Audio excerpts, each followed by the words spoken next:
so sick of reality TV. I'm so tired of my girlfriend ignoring me. I sure could use a little bit. Good morning, everybody. It's Rita Smith, the #1 food fairy. And this morning, it's a beautiful, beautiful June morning. I can't wait to get out in the garden. But first, we're going to make a pot of cream of asparagus soup. A couple of friends have actually asked me if I would show the process, and I'm happy to do so. Always happy to help young cooks figure out what's what. Here's what we're going to use to make the cream of asparagus soup, which you can, I guess you could buy imported asparagus in the winter time, but really the time to make it is now. You only get fresh Ontario asparagus for about 3 weeks. So we're going to have fresh asparagus. I have some spare over here. I'll explain that later.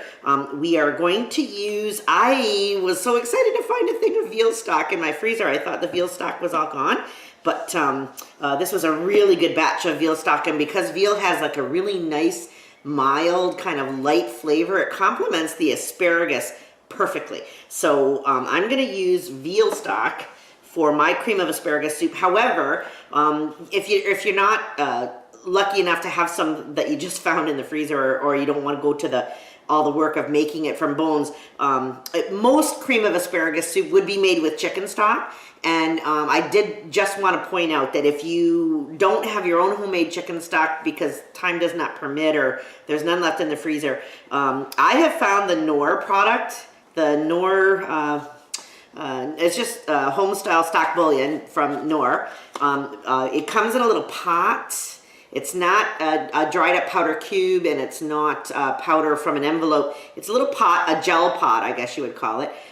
It dissolves very easily, and it has by far the best chicken flavor I've found in any store-bought stock. So if you're not using boxed stock, which can sometimes be really salty, or you don't have your own homemade, this is what I would recommend you use for your chicken. Any soup that calls for chicken stock, or any gravy that calls for chicken stock. I really like the Knorr product. So we won't be using that today. We're going to be using my homemade veal, but I just did want to give you that option to let you know that there's a good product out there that'll serve the purpose here. Now also, I'm going to start my cream of asparagus soup by frying about half of this onion, I think.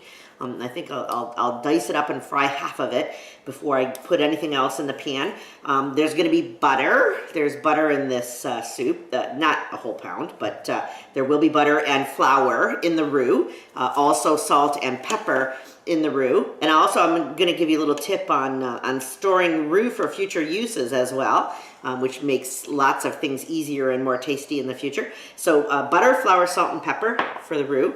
Now in terms of the cream in cream of asparagus soup, you could use 3.25% homogenized milk, which is what I tend to use.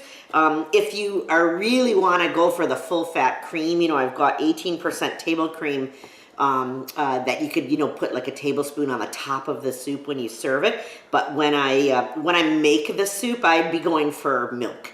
And the roux, I'll tell you, the butter and the flour in the roux is going to make the soup more than rich enough. If you add a ton of cream, it might even be so rich that you can barely choke it down. So, but you could use either or both, as I do. Okay. So, and then of course that leaves us with the asparagus, and I will show you how to clean it up, how to wash it, how to clean it up, and make it usable for the soup. That will be the next step in our process. So now that we've got through all our ingredients, let's get on with cleaning up. I'll chop the onion. You don't need to see me do that, but I will come back and show you how to chop the asparagus, okay? See you in a minute. Okay, so here is basically, I think this is considered, when you buy it in the grocery store, like a pound of asparagus. It could be a little more, it could be a little less, depending on whether it's you know, how it's priced. $1.99 for a pound of asparagus is a great deal, and I bought a ton of it this week at $1.99. Most of which I made pickles with. I'll show you in a sec. But so here's what it looks like when you buy a pound of asparagus in Ontario. You'll see that the bottom ends of the asparagus are quite woody, and actually this pack that I bought yesterday is a really good example. As the month goes on, they get woodier and woodier. When you buy the pound of asparagus, usually held together by rubber bands, and you can guarantee that you're going to need to cut off like the bottom 2 inches for sure, from about here down. You're going to chop off with your knife so that all you are left with is the most tender sprouts, and there's really no use for the bottoms, right? The woodier they are, the farther up the stalk the woodiness goes, the more you have to cut off. So if you can buy it when it's young and fresh and it's very not woody at the bottom, very tender at the bottom, you waste less asparagus. But don't try to use the woody parts in any recipe. Don't try to put it in soup.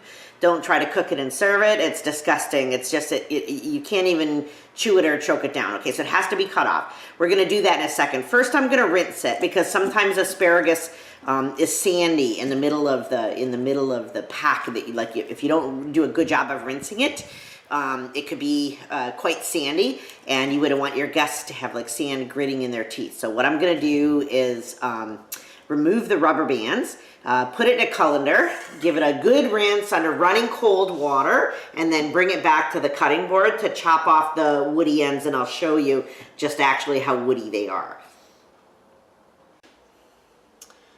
Okay, so I'm pretty confident that this asparagus is nice and clean and sand-free. I'm gonna now go about cutting off the woody bottoms. There is no specific measurement for this. It's not scientific. Look at that. Like, you can see it's nice and green and delicate at the top, and it's purple and white and woody at the bottom. Okay, so that's the purple white woodiness that we want to get removed from the bottom. Okay, so I'm gonna say, I'm probably gonna cut at least 2 inches off of all of this, and some of them I might even cut a little higher. Oh, that was actually fairly tender. Okay, that's fairly woody. Okay, so I think that's pretty good. Okay, I think that'll be tender enough to cook. Now, to make this batch of soup, I would say you need at least 2 packs of asparagus, about the size of, let's say 2 pounds of asparagus. That one felt kind of woody, so I'm gonna cut a little higher. The rest seem to be relatively okay. Yeah, okay, that's relatively tender. At least 2 pounds of asparagus. I only bought one for demonstration purposes because I have a big bowl of pieces of asparagus that are I've already cut off the woody ends. I've already washed them. I've already trimmed them.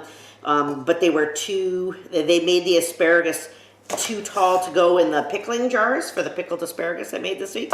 So I have all these little odds and sods, bits and pieces. They're perfectly fine, perfectly tender, perfectly clean. Don't need that lemon.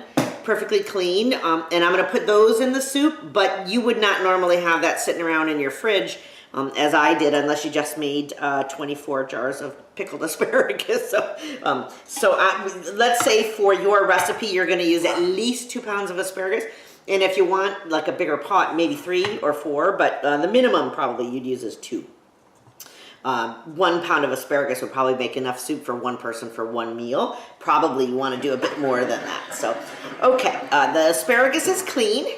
I'm going to chop the onion and put it in the pan to brown, tidy up my counter a little bit, and we'll come back and we'll work on the roux, okay? Okay, we're at the stove, and I am sauteing the onions. I actually ended up cutting up that whole onion because the 2 outside layers were so kind of overripe that I didn't use them, so I didn't end up with as much onion as I thought. So I put some butter in the pan. I've sauteed the onions. They're getting there. They're not all the way there, but they're sweating. They're getting there. But because I don't want to add any more butter, I'm going to add a little bit of veal stock. Okay, so this is going to continue to cook until the onions are quite soft, because eventually I'll be pureeing all of this, and we want the onions to be invisible to the texture of the soup. Okay, so I'm going to put this on the back burner, and I'm going to move to the front. My favorite cast iron frying pan. It's so light, and it's probably about 80 years old, if not older. I just love it. Okay, so we're gonna let that warm up. I'm gonna put some butter in. I have got a 1/4 cup of butter, and I'm gonna let that melt. I might even do more, not that it's all gonna go into this batch of soup, But I might want to make more of a roux while I'm doing it, just because I'm doing it. As a matter of fact, okay, so let's say I checked with the Joy of Cooking for measurements, because I have always done my roux just by eye or by taste, but I did actually check the expert, Joy of Cooking, and their advice on the fat and the flour in a roux is that they should be equal amounts. So if you have a quarter cup of butter or a quarter cup of chicken fat or a quarter cup of bacon fat or whatever you're using for your roux, then you should add also a quarter cup of flour. So equal amounts of fat and flour. For this pot of soup, you know, a quarter cup of butter and a quarter cup of flour is probably more than enough. Like, you might not even use it all. You don't want your soup to be so thick you have to cut it with a knife, but I'm going to make a little bit of extra, and I'll tell you why. So, okay, so for this pot of soup, let's go a quarter cup of butter, a quarter cup of flour. I'm going to put in another quarter cup of butter and let that melt, because I like to have extra roux. Especially when I make a really good batch, it's very buttery and the exact same proper amount of salt and pepper, like really good. And then what I do is I freeze it either in ice cube trays or in a small Ziploc bags. Even if you put it all in one bag, it breaks very easily. So if I make extra roux, as I'm gonna do today, and then I let it cool and I freeze it in a Ziploc bag, then later when I'm making gravy or soup or some kind of sauce where I would like to have a roux, but I don't want to go through the whole problem of making it again, I just snap off a piece of the frozen product and toss it into the pot, and it's done. I love having it in the freezer. I actually use it way more often when I have it in the freezer, and it makes everything taste better. So we're going to let this butter melt, and then I'm going to add the flour and let the butter absorb the flour, add some salt and pepper just to make sure it tastes exactly as you want it to taste. And this is what we're going to use to really add the creaminess to our cream of asparagus soup and other soups that I will make in the future, or gravies that I will make in the future. Okay, the butter is getting nicely piping hot and melted, and so now I'm going to sprinkle in roughly an equal amount of white flour. Flour as a thickening agent is very valuable. However, when it's raw flour has a taste you don't want in your food. Like a raw flour taste is not desirable, which makes it different than cornstarch. Like, you can put cornstarch in water and put it in soup. That's all it takes. It thickens it. It doesn't add any richness, but it definitely thickens it. Whereas a roux not only will thicken a soup or a sauce or a gravy, but it will it adds flavor because the butter, okay? And then the flour makes things thicker. So all the thickening comes from the flour, and we use the butter to get rid of the raw flavor of the flour. Okay. It will come almost like it'd be almost like a pancake batter, I guess would be a texture that I would think of would be similar. You know what, I'm going to turn that down a little. I don't want it to be quite, like maybe on 3, not quite 4. You want to slowly allow the butter to cook the flour to get rid of the raw flour taste. And I'm going to add some salt and some pepper. Okay. Pepper smells so good. Okay. We'll just keep on going here. You'll see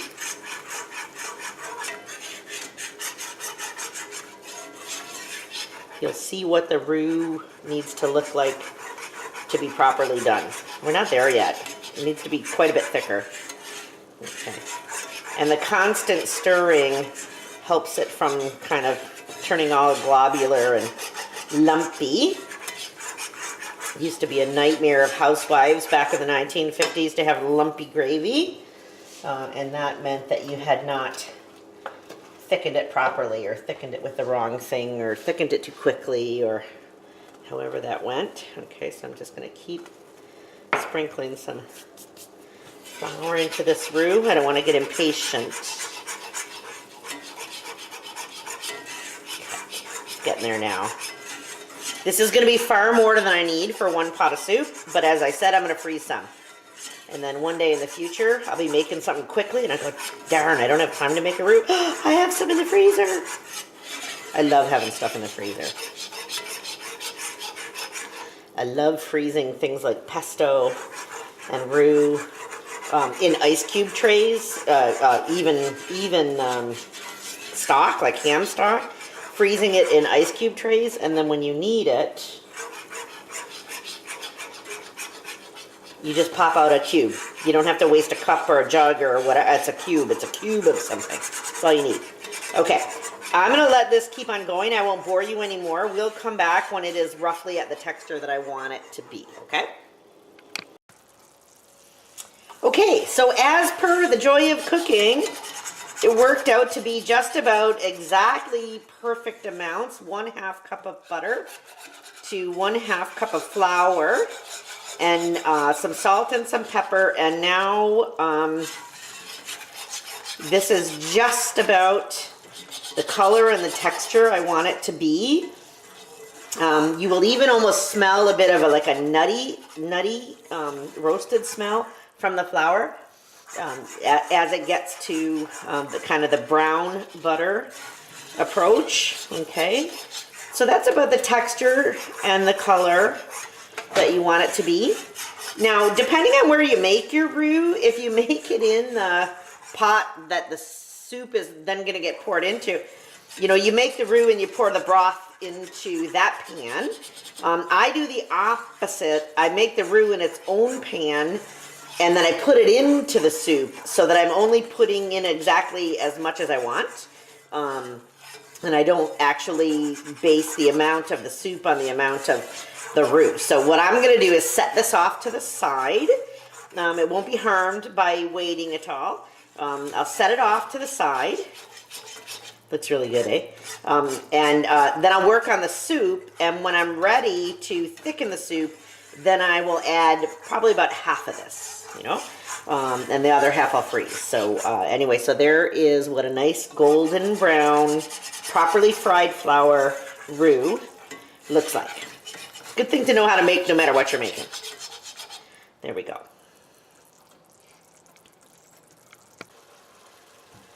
Now we're back to our pot with the onion, which first sauteed a little bit in butter, and then I added a bit of broth to just allow it to cook along without having to add too much fat to the soup. Okay, so what I'm going to do now is add the asparagus, and you know, the new pound that I had, I cut it into 1-inch pieces, and then the stuff that was left over from my pickles, it's a bit more, oh geez, I guess there's a few in there I should cut. It's a bit more uneven, but I'm not going to worry about it too much because it's all going to get sauteed. It's not sauteed. It's all going to get blended with my stick blender at the end. Okay, so I'm going to say there's a good solid 2 pounds of asparagus here. I'm going to need a knife for this. There's a good solid 2 pounds of asparagus, maybe even more. And we're going to give it, you know, 5 or 10 minutes to cook along with the onion. I'll add a little bit of broth because we want it to kind of sweat and simmer, not necessarily just boil right away. Okay, so now I'm going to put some broth in.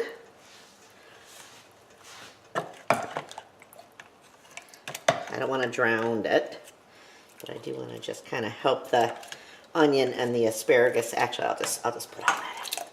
Cook along. I have some more broth to add after as well. Okay. So when we come back, the onion and the asparagus will be simmered until they're about as soft as we can get them to be. Okay. Perfectly cooked. Not cooked to mush, but all the way cooked through. So I have let the onion and the broth and the asparagus cook. I'm going to say it was probably about a half of an hour, to be truthful. I went to my computer and got some work done while this was cooking, so it wasn't an instant process.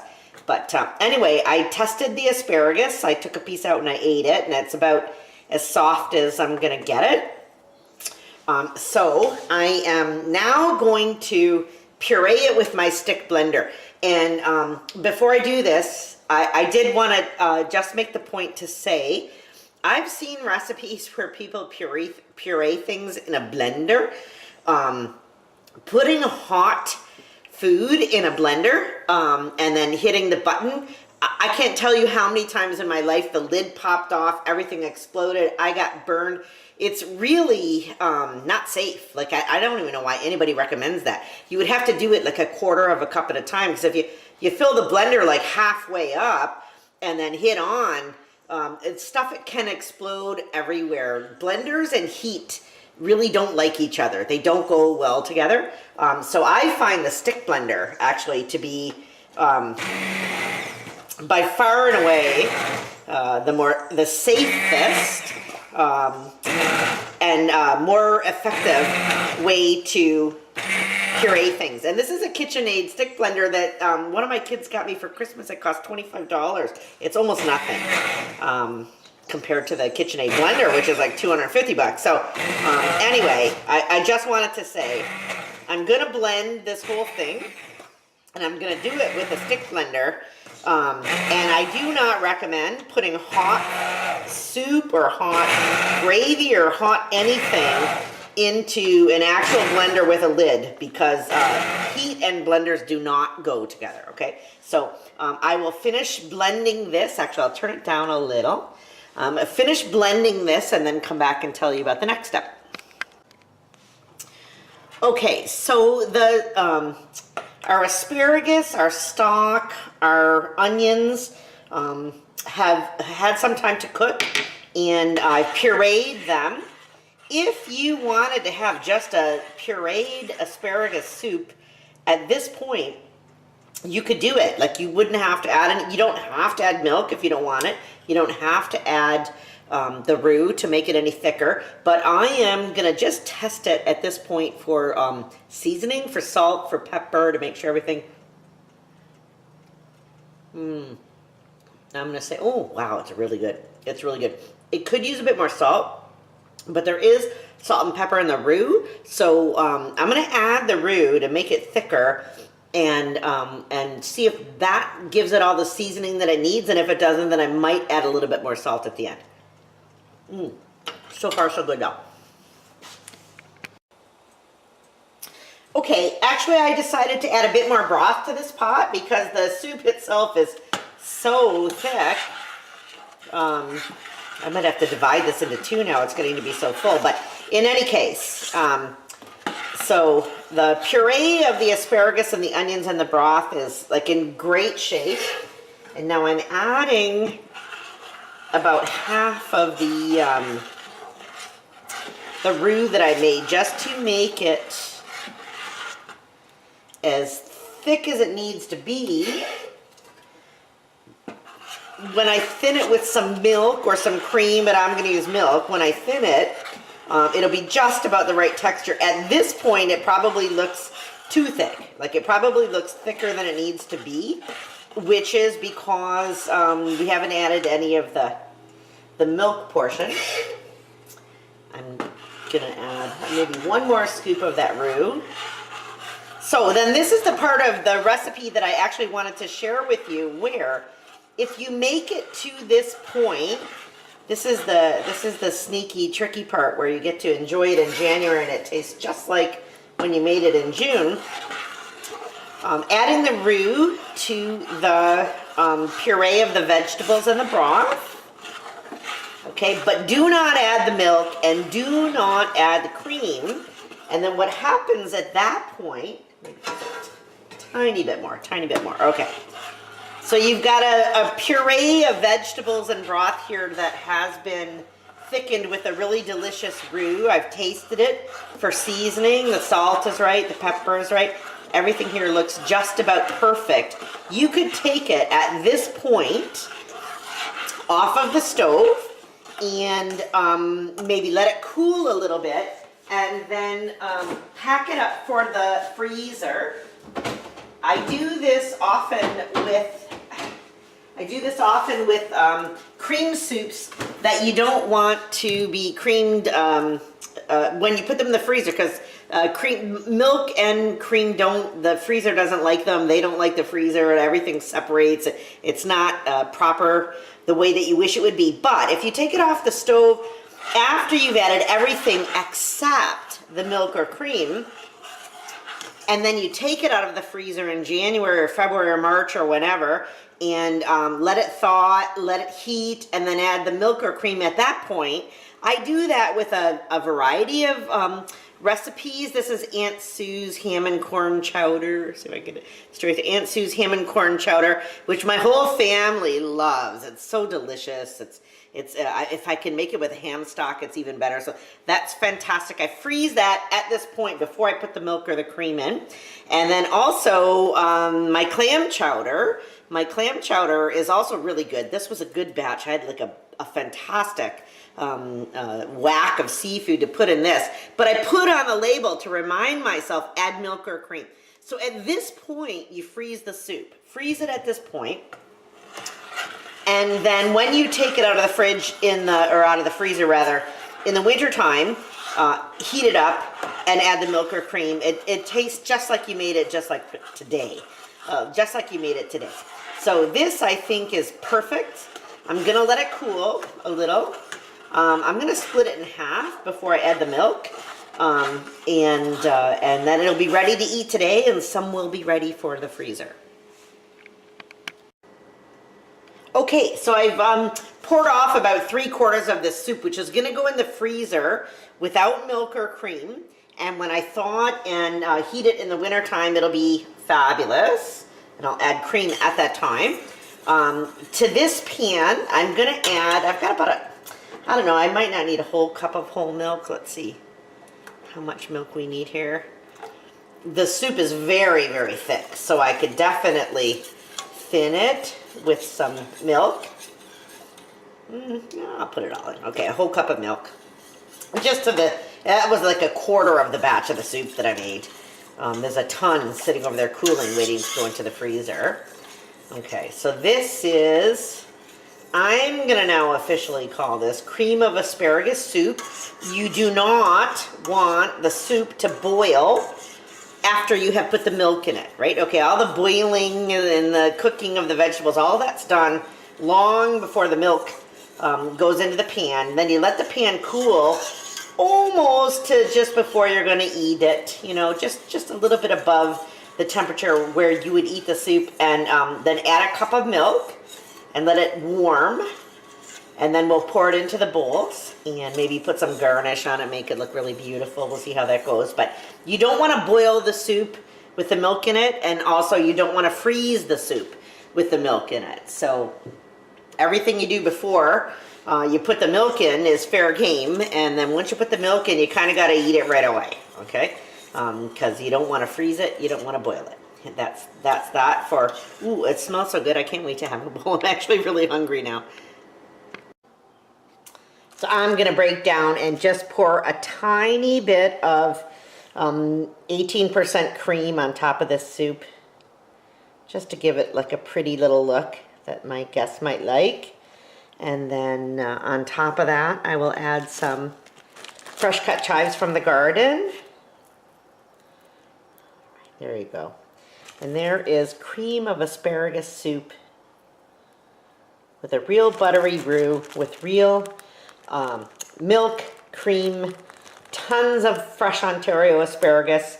You could add some or all of this. You don't need to go crazy on the fat. You could just leave it at the pureed asparagus and broth, but people kind of tend to like it with the extra flavors. Good luck. Buy lots, freeze lots, and enjoy Ontario in June.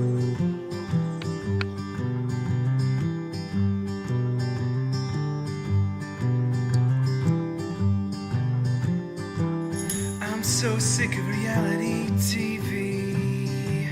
I'm so tired of my girlfriend ignoring me. I sure could use a little bit of company. Some time away from all the wannabe celebrities. 'Cause I wanna get outside and breathe some air.